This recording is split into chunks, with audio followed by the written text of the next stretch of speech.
বন্ধুরা, পালকের পরোটা খেতে সেই লাগে। পালকের পরোটা করতে গেলে কিছুটা পরিমাণ পালককে মিক্সার গ্রাইন্ডারে পিষে নিতে হবে, পেস্ট করে নিতে হবে। তারপর কিছুটা পরিমাণ পালককে চপিং করে দিতে হবে। আর কাঁচা লঙ্কা দিতে হবে চপিং করে। আর তাতে পরিমাণ মতো লবণ আর আটা, গমের আটা।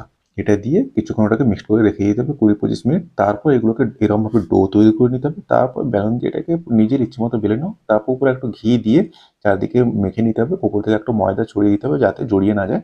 তারপর আবার পুনরায় ঘি দিয়ে ময়দা ছড়িয়ে এটাকে ভালোভাবে রেডি করে তারপর এটাকে বেলন দিয়ে বেলে নেব। ঠিক আছে?